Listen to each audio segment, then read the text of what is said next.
Vamos lá, vamos falar de produto agora.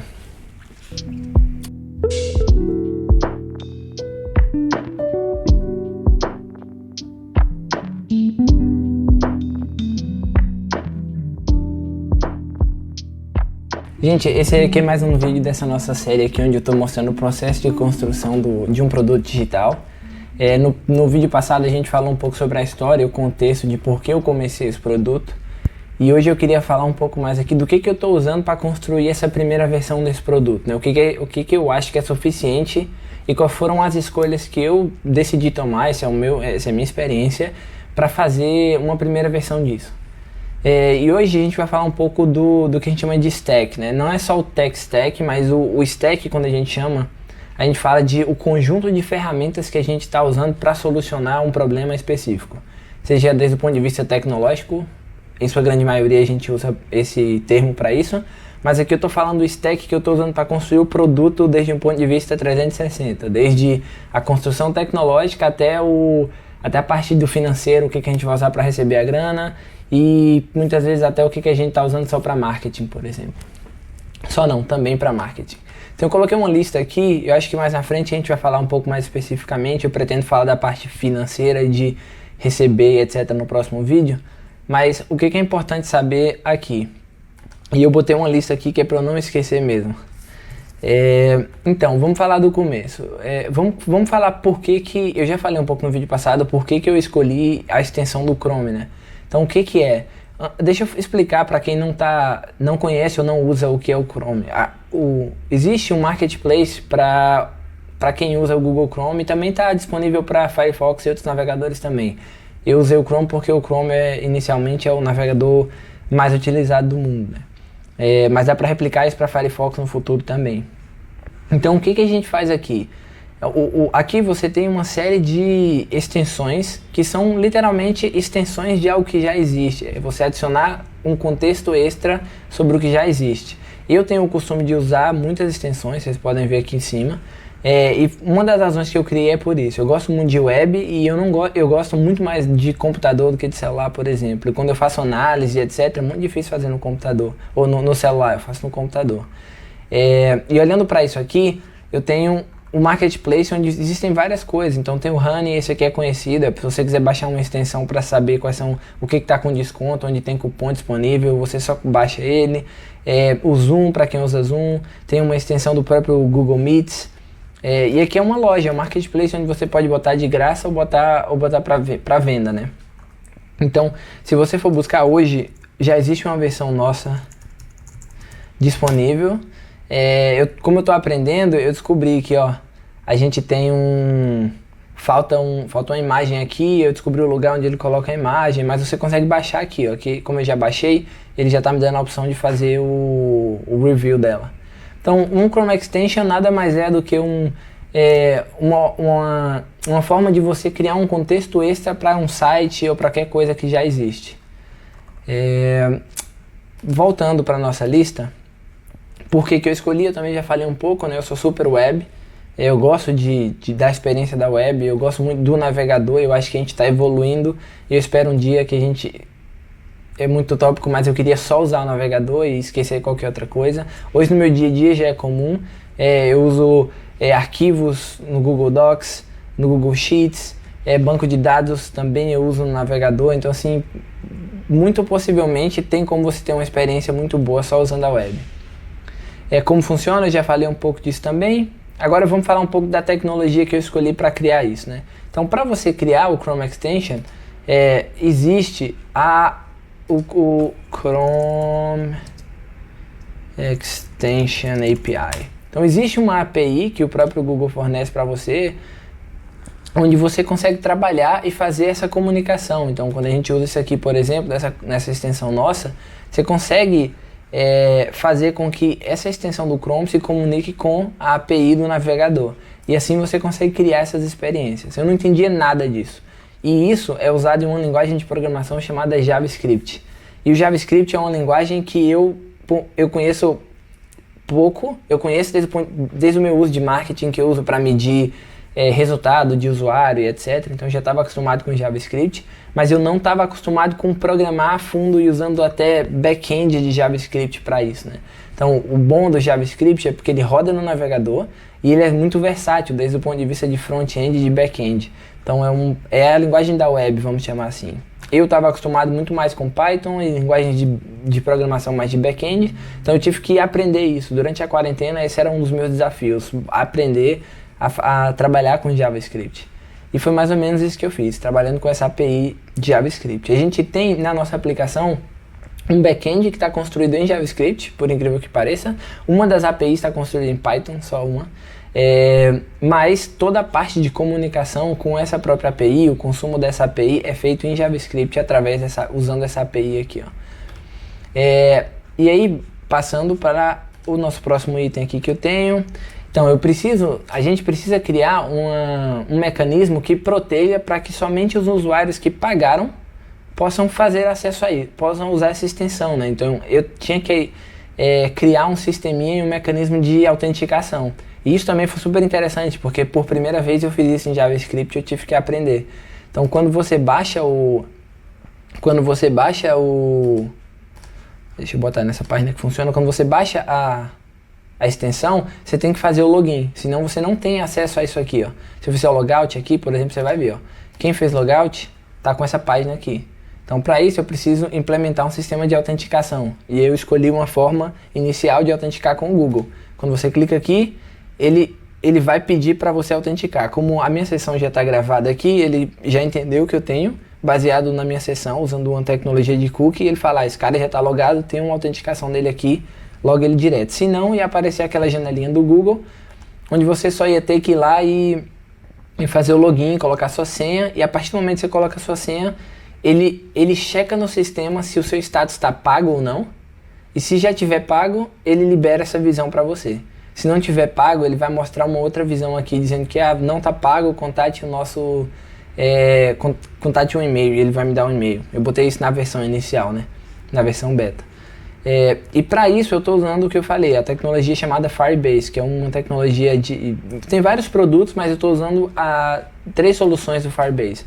Eu estou usando o Firebase Authentication, que é justamente para fazer o controle dessa autenticação aqui, guardar no servidor e etc. Eu prefiro usar uma tecnologia super sólida como essa, que vai garantir que tudo vai funcionar direito, que está tudo atualizado certinho, e eu não quero armazenar nenhuma informação extra e pessoal dos meus usuários. Então, essa gestão é feita pelo Firebase Authentication. Além disso, eu tenho o Firebase Store, o Firestore, né, que é das tecnologias de banco de dados do Firebase também, onde eu armazeno o status de pagamento do usuário. Então, nessa primeira versão, eu só tenho um status se está pago ou se não está pago, mas no futuro eu posso colocar 6 meses pagos, 7 meses pagos, e a partir daí é que eu vou fazer o controle para saber se o cara já pagou, se ele... Quer ver, por exemplo, eu faço o controle para saber se ele já pagou, se ele não pagou e o que eu mostro aqui, qual o tipo de acesso que ele tem. É uma forma de você controlar os níveis de acesso que cada um desse usuário vai ter. E aí eu tenho o Cloud Functions, e esse aqui é o que eu aprendi ultimamente, e é uma das mais novas, coisas novas que eu aprendi, né? Eu não sabia como é que isso funcionava, e eu conheci um cara na internet, Murilo, não sei se ele tá vendo esse vídeo, mas se ele tiver, valeuzão. Fazendo um streaming no Twitch, eu tava aprendendo algumas coisas e fazendo lá, eu conheci um pessoal lá, e volta e meia eu peço ajuda, eu agora que fiquei amigo com ele, eu converso com ele, peço ajuda.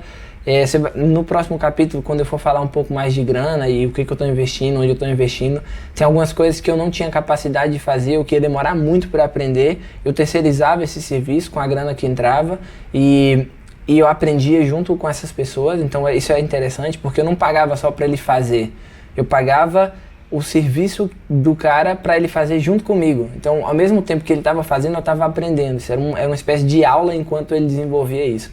Um método que eu acho muito interessante para quem quer aprender também e depois ter condições de alterar o código, né? Então, eu usei o Cloud Functions para isso. Então, o Cloud Functions... E o que é o Firebase Functions, né? O Cloud Functions for Firebase. É uma forma de você, eu estou usando especificamente dessa forma, né? Ao invés de eu fazer chamadas para a API, onde eu vou buscar esses dados, então O que acontece? Cada vez que eu venho aqui, quando eu faço o login, tipo esse login aqui, e eu busco, por exemplo, uma ação, botar PetroRio, e eu faço essa busca, eu aperto esse botão, antes desse dado vir parar aqui, o meu navegador antigamente fazia uma chamada direto do meu navegador, direto daqui, para essa API, que é um lugar onde eu tenho todos esses dados. Ele trazia esse dado, tratava todo esse dado aqui mesmo e plotava para mim. Só que como eu preciso controlar acesso, eu preciso que um usuário autenticado com o status de pago tenha acesso a isso somente. Então para isso eu uso o Cloud Functions. Eu faço uma chamada para um servidorzinho no Cloud Functions, que é isso aqui, e lá é onde eu entendo se o usuário está logado ou não, e baseado nisso eu trago a informação para ele. Então, ao invés de eu fazer uma chamada direto para a API, eu faço uma chamada para o Cloud Functions, que lá com as regras de acesso ele decide se o cara tem acesso ou não, e a partir dessa regra ele faz uma chamada para a API e retorna para mim a resposta.